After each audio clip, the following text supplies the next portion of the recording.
الحمد لله رب العالمين والعاقبة للمتقين ولا عدوان إلا على الظالمين وعلى آله وأصحابه وذرياته أجمعين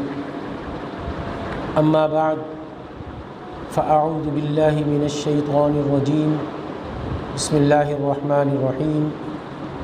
قال الله تعالى في القرآن الكريم شهر رمضان الذي أنزل فيه القرآن هدى للناس وبينات من الهدى والفرقان فمن شهد منكم الشهر فليصم ومن كان مريضا أو على سفر فعدة من أيام أخر صدق الله العظيم رب اشرح لي صدري ويسر لي أمري واحلل عقدة من لساني يفقهوا قولي آمین یا رب العالمین۔ بزرگان محترم، السلام علیکم ورحمۃ اللہ وبرکاتہ۔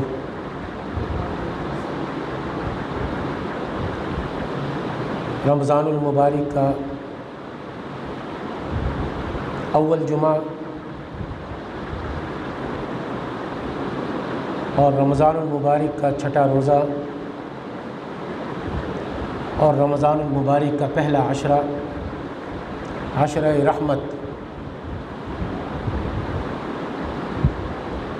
اللہ تبارک و تعالیٰ کی بڑی عظیم نعمت ہے۔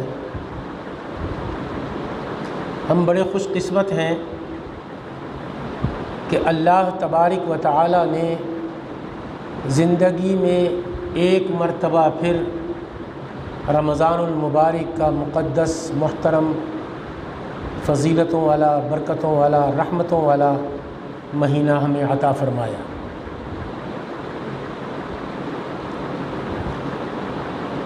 ہم اور آپ اس مقدس، محترم اور فضیلتوں والا یہ جو مہینہ ہے، اس کی حقیقت اور اس کی قدر کیسے جان سکتے ہیں؟ کیونکہ ہم لوگ دن رات اپنے دنیاوی کام، دنیاوی کاروبار میں الجھے ہوئے ہیں اور صبحوں سے شام تک اسی دوڑ دھوپ میں لگے ہوئے ہیں کہ کسی طریقے سے روپیہ کما لیا جائے، کسی طریقے سے اپنی تجوریاں بھر لی جائیں، اور اسی دوڑ دھوپ میں لگے ہوئے ہیں اور مادیت کے گرداب میں پھنسے ہوئے ہیں۔ ہم کیا جانیں کہ رمضان کیا چیز ہے؟ اللہ تبارک و تعالی جن کو اپنے فضل و کرم سے نوازتے ہیں اور اس مبارک مہینے میں اللہ تبارک و تعالی کی طرف سے انوار و برکات کا جو سیلاب اور جو بارش ہوتی ہے اس کو پہچانتے ہیں، ایسے حضرات کو اس مہینے کی قدر ہوتی ہے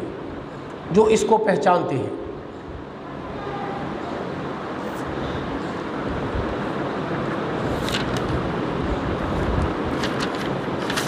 انسان کی جو پیدائش ہے اس کا بھی اللہ تبارک و تعالیٰ نے ایک معین مقصد بیان فرمایا ہے قرآن کریم فرقان حمید میں۔ انسان کو اللہ تبارک و تعالیٰ نے اپنی عبادت کے لیے پیدا فرمایا، چنانچہ اللہ تبارک و تعالیٰ نے قرآن کریم فرقان حمید میں سورۃ الذاریات میں اس طرح ارشاد فرمایا کہ وما خلقت الجن والانس الا لیعبدون، یعنی میں نے جنات اور انسان کو صرف اس کام کے لیے پیدا کیا کہ وہ میری عبادت کریں۔ انسان کا اصل مقصد، یا یوں کہہ لیں کہ مقصد زندگی اور اس کے دنیا میں آنے اور دنیا میں رہنے کا اصل مقصد یہ ہے کہ اس اللہ وحدہ لا شریک کی عبادت کریں، جس نے ہمیں ہر قسم کی عنایات، یہ ہاتھ دیے، یہ 2 آنکھیں دی دیکھنے کے لیے، کتنی بڑی نعمت ہے اللہ تبارک و تعالیٰ کی۔ زبان دی اللہ تبارک و تعالیٰ نے بولنے کی، ناک سونگھنے کے لیے اور سانس لینے کے لیے اللہ تبارک و تعالیٰ نے عطا فرمایا، کان دیے سننے کے لیے، یہ پاؤں دیے چلنے کے لیے۔ غرض کہ جسم کی ایک ایک رواں رواں ہم اللہ تبارک و تعالیٰ کا جتنا بھی شکر ادا کریں وہ کم ہے۔ وہ اس کی نعمت ہے، ایک ایک رواں رواں اس کی نعمت ہے۔ ہمارے میں سے اس شخص سے پوچھ کر دیکھیں کہ جو ٹانگوں سے معذور ہے، اس سے ذرا معلوم کریں، چاہے اس نے مصنوعی ٹانگ کیوں نہ لگائی ہو، اس شخص سے پوچھ کر دیکھیں جو ہاتھوں سے معذور ہے، چاہے اس نے مصنوعی ہاتھ کیوں نہ لگایا ہو۔ اس شخص سے پوچھ کر دیکھیں جو آنکھوں سے نابینا ہے، جو آنکھوں سے معذور ہے، جو دیکھ نہیں سکتا ہے اس دنیا کی رنگینیوں کو، اس سے معلوم کریں کہ آنکھیں کتنی بڑی نعمت ہے۔ اس سے پوچھ کر دیکھیں جو کانوں سے معذور ہے، جو سن نہیں سکتا، جو بول نہیں سکتا، اس سے پوچھ کر دیکھیں کہ کتنی بڑی بڑی نعمتیں اللہ تبارک و تعالیٰ نے ایک مکمل انسان کو عطا فرمائی۔ ذرا ان سے پوچھ کر دیکھیں کہ کتنی کتنی بڑی نعمتیں ہیں۔ سب کچھ دیا اللہ تبارک و تعالیٰ نے، سب کچھ عطا فرما دیا، آنکھوں سے معذور کر دیا، دنیا کو نہیں دیکھ سکتا۔ سب کچھ دے دیا اللہ تبارک و تعالیٰ نے، کانوں کی سماعت اس سے معذور کر دیا اور بولنے سے معذور کر دیا، تو نہ وہ سن سکتا ہے نہ وہ بول سکتا ہے۔ اس سے پوچھ کر دیکھیں کہ یہ کتنی بڑی نعمت ہے، یہ بولنا اور یہ سننا کتنی بڑی نعمت ہے۔ پاؤں سے معذور کر دیا، وہ معذور ہو گیا یا پیدائشی معذور پیدا ہوا، اس شخص سے پوچھ کر دیکھیں کہ یہ پاؤں کتنی بڑی نعمت ہے، یہ ہاتھ کتنی بڑی نعمت ہے۔ ایک ایک رواں جسم کا ایک ایک حصہ ہم اللہ کا کروڑہا مرتبہ بھی شکر ادا کریں، ہم اس کا شکر ادا نہیں کر سکتے۔ تو اللہ تبارک و تعالیٰ نے ارشاد فرمایا کہ وما خلقت الجن والانس الا لیعبدون، کہ میں نے جنات اور انسانوں کو صرف اس کام کے لیے پیدا کیا کہ وہ میری عبادت کریں۔ انسان کا اصل مقصد زندگی، اس کے دنیا میں آنے اور دنیا میں رہنے کا اصل مقصد یہ ہے کہ وہ اللہ وحدہ لا شریک کی عبادت کرے۔ پھر یہاں اگر یہ سوال پیدا ہوتا ہے کہ اس مقصد کے لیے تو اللہ تبارک و تعالیٰ نے فرشتوں کو پیدا کیا اور پہلے ہی پیدا فرما دیا تھا فرشتوں کو، اب اس مقصد کے لیے دوسری مخلوق یعنی انسان کو کیوں پیدا کر دیا؟ فرشتے تھے نا عبادت کے لیے، تو دوسری مخلوق یعنی انسان کو کیوں پیدا فرمایا؟ اس کی کیا ضرورت تھی؟ اس کا جواب یہ ہے کہ فرشتے اگرچہ عبادت کے لیے ہی اللہ تبارک و تعالیٰ نے پیدا فرمائی، لیکن وہ اس طرح پیدا کیے گئے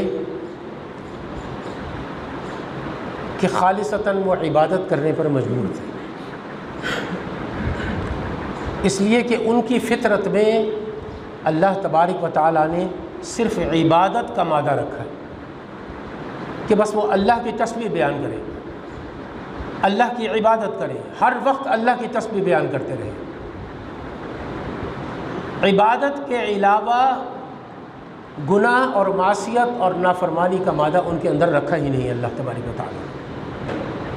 یہ بات بھی یاد رکھیں۔ لیکن یہ حضرت انسان جس کو اللہ تبارک و تعالیٰ نے اشرف المخلوقات کہہ کر پیدا کیا، اشرف المخلوقات، ہر مخلوق سے اشرف پیدا فرمایا،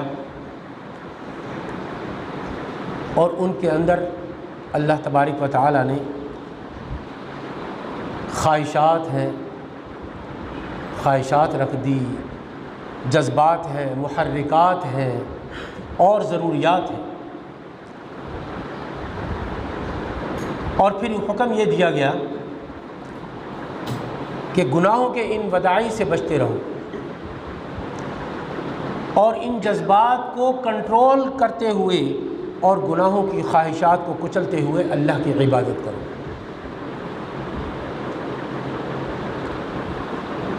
سیدنا فاروق اعظم رضی اللہ تعالی عنہ کا ایک واقعہ بڑا مشہور ہے۔ کسی شخص نے امیر المؤمنین حضرت عمر فاروق رضی اللہ تعالی عنہ سے سوال کیا کہ امیر المؤمنین، دنیا میں گناہوں سے بچنے کا کوئی راستہ بتلائیے۔ حضرت عمر فاروق رضی اللہ تعالی عنہ نے ارشاد فرمایا، ایک مثال دے کر وہ سمجھایا اس شخص کو کہ دیکھو، ایک راستہ ہے، اس راستے کے دونوں طرف کانٹے دار جھاڑیاں ہیں، بے شمار کانٹے دار جھاڑیاں ہیں اور بڑے بڑے کانٹے لگے ہوئے ہیں اس کے اندر۔ اب تم نے اس میں سے گزر کر آگے جو بہترین راستہ ہے اس میں جانا ہے، تو کیسے جاؤ گے؟ اس نے کہا کہ میں اپنا دامن، اپنے کپڑے اور اپنا جسم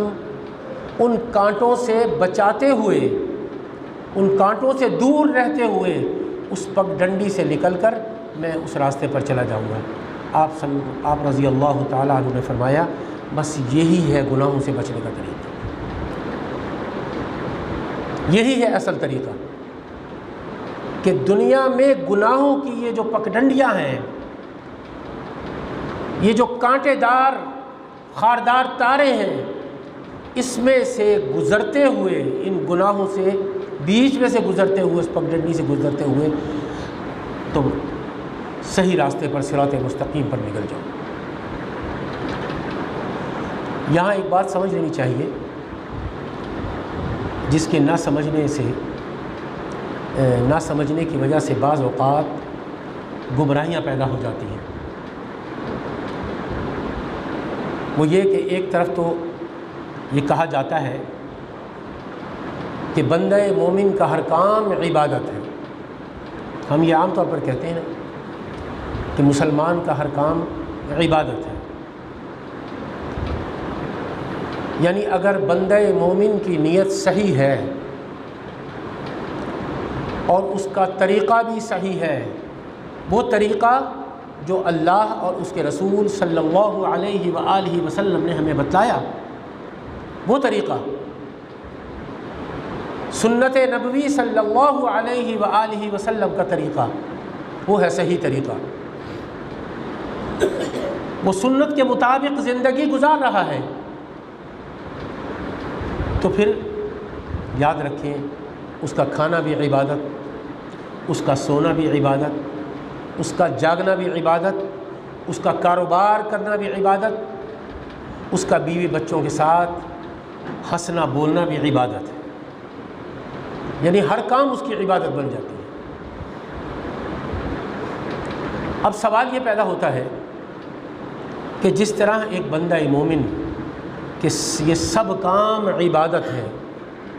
کہ اس کا سونا بھی عبادت، اس کا جاگنا بھی عبادت، اس کا کھانا بھی عبادت، اس کا کاروبار کرنا بھی عبادت،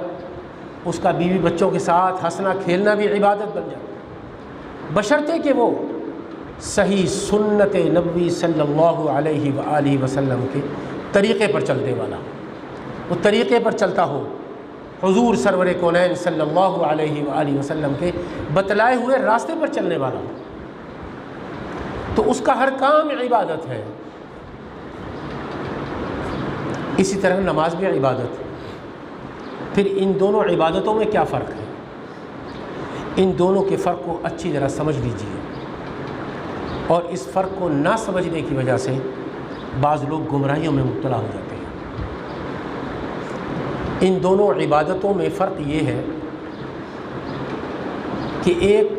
اعمال وہ قسم کے ہیں جو براہ راست عبادت ہے، جن کا مقصد اللہ وحدہ لا شریک کی بندگی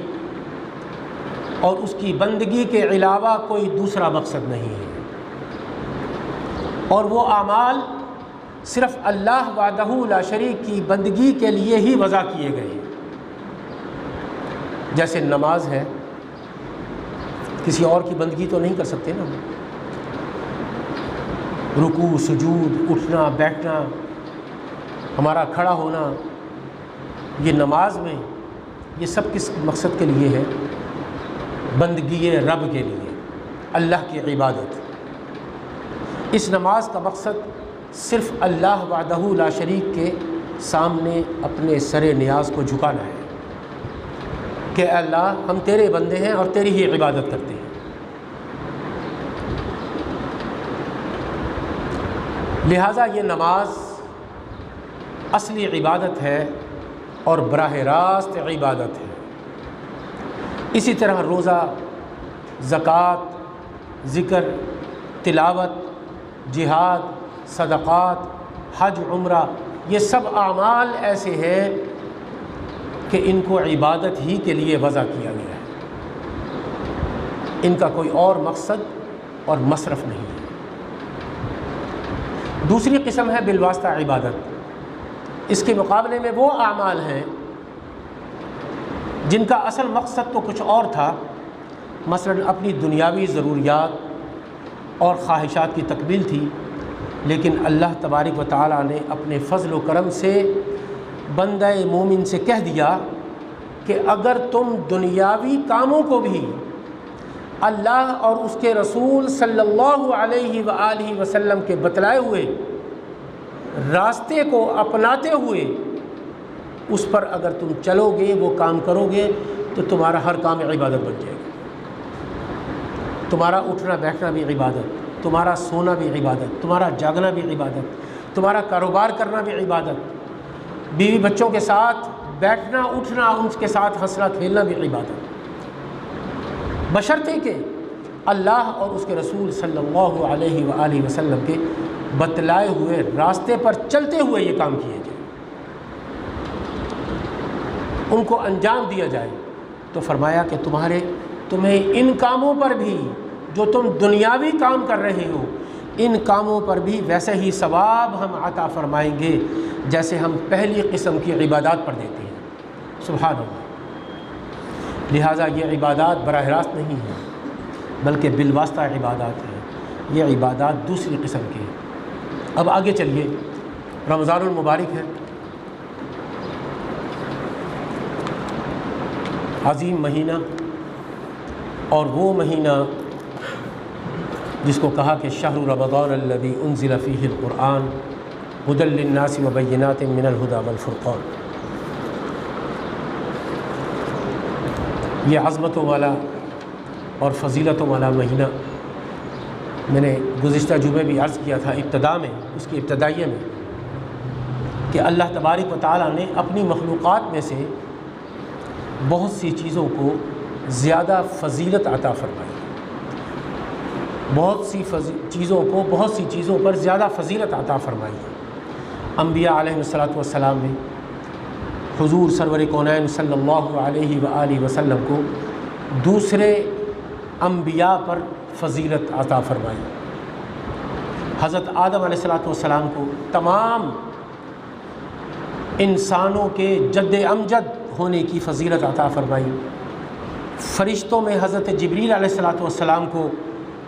دوسرے فرشتوں پر فضیلت اور فوقیت عطا فرمائی۔ قرآن کریم فرقان حمید کو دوسری تمام آسمانی کتابوں پر فوقیت اور فضیلت عطا فرمائی۔ امت محمدیہ علی صاحب الصلاۃ والسلام کو دوسری تمام امتوں پر فوقیت اور فضیلت عطا فرمائی۔ زمین میں مسجدوں کو دوسرے تمام خطوں پر اللہ تبارک و تعالیٰ نے فضیلت اور فوقیت عطا فرمائی، اور دنوں میں جمعے کے دن جو آج کا دن ہے، جمعے کے دن کو دوسرے تمام دنوں پر فوقیت اور فضیلت عطا فرمائی۔ اسی طرح اللہ اکبر، رمضان المبارک کو، اس مقدس اور محترم مہینے کو دوسرے تمام مہینوں پر فوقیت اور فضیلت عطا فرمائی۔ لہٰذا ہمیں بھی چاہیے کہ ان فضیلت اور عظمت والی چیزوں کا ان چیزوں کے شان کے مطابق احترام بجا لائے۔ اس کی عظمت اور فضیلت یہ بھی ہے کہ اللہ تبارک و تعالیٰ نے فرمایا کہ شہر رمضان الذی انزل فیہ القرآن ھدی للناس وبینات من الھدی والفرقان، یہ مقدس اور محترم مہینہ جس کے بارے میں اللہ تبارک و تعالیٰ نے ارشاد فرمایا کہ رمضان کا مہینہ جس میں قرآن کریم فرقان حمید نازل کیا گیا، جس کا وصف یہ ہے لوگوں کے لیے ہدایت اور واضح الدلالت ہے، اور یہ قرآن فیصلہ کرنے والا ہے، ھدی للناس وبینات من الھدی والفرقان۔ اس سے رمضان المبارک کی عظمت اور فضیلت ہم سب کے سامنے واضح ہوتی ہے، اور رسول اللہ صلی اللہ علیہ وآلہ وسلم سے یہ بھی منقول ہے کہ جتنی بھی آسمانی کتابیں اور صحائف اللہ تبارک و تعالیٰ نے انبیاء اور رسل پر جو نازل فرمائی علیہم الصلاۃ والسلام، اور اپنے آخری نبی حضور سرور کونین صلی اللہ علیہ وآلہ وسلم پر قرآن کریم فرقان حمید نازل فرمایا، وہ سب کی سب کتابیں وہ انبیاء اور رسل پر جو نازل فرمائی وہ رمضان المبارک ہی میں نازل فرمائی۔ کتنی بڑی عظمت اور شان ہے، کتنی بڑی فضیلت ہے اس ماہ مقدس کی، اور مختلف تاریخوں میں نازل فرمائی اللہ تبارک و تعالیٰ نے۔ حضرت قتادہ نے بروایت واصلہ رضی اللہ تعالی عنہ سے نقل کیا ہے کہ آقا نامدار حضور سرور کونین صلی اللہ علیہ وآلہ وسلم نے فرمایا کہ حضرت ابراہیم علیہ السلام پر جو صحف نازل فرمائے، جن کو صحف ابراہیم کہا جاتا ہے، صحف ابراہیم رمضان المبارک کی پہلی تاریخ میں نازل فرمائی۔ تورات رمضان المبارک کی چھٹی تاریخ میں نازل فرمائی، یعنی آج جو دن ہے چھٹا روزہ ہے، چھٹے روزے کو اللہ تبارک و تعالیٰ نے تورات نازل فرمائی، اور زبور 12ویں رمضان کو نازل فرمائی، اور انجیل 18ویں رمضان المبارک کو نازل فرمائی، اور قرآن کریم فرقان حمید فرمایا کہ 24 تاریخ گزرنے کے بعد یعنی 25ویں شب میں نازل ہوا، او کما قال علیہ الصلاۃ والسلام۔ بعض روایات میں ان کتابوں کی نزول جو ہے، شان نزول، وہ مختلف جو ہے وہ تاریخیں بھی موجود ہیں بعض روایات میں۔ قرآن کریم فرقان حمید کے نازل ہونے کی تاریخ کا تعین شب قدر کے تعین پر موقوف ہے، جس کا ذکر شب قدر کے بیان میں انشاءاللہ میں آگے عرض کروں گا۔ تمام آسمانی کتابیں یہاں تک کہ افضل و اعلیٰ وحی الہی یعنی قرآن کریم فرقان حمید کے نازل ہونے کے لیے رمضان المبارک کا انتخاب کتنی بڑی عظمت اور کتنی بڑی فضیلت ہے۔ یہ انتخاب بھی اللہ تبارک و تعالیٰ نے کیا۔ اس سے پہلے جتنی کتابیں نازل کی یہ انتخاب اللہ تبارک و تعالیٰ کا تھا۔ اس کے ساتھ قرآن کریم فرقان حمید کے نزول کا جو انتخاب اللہ تبارک و تعالیٰ نے کیا وہ بھی اسی رمضان المبارک کا انتخاب فرمایا، اسی مقدس اور محترم مہینے کا انتخاب فرمایا اللہ تبارک و تعالیٰ نے۔ اس مہینے کا انتخاب فرمانا اس مہینے کی فضیلت اور اہمیت کی واضح دلیل ہے۔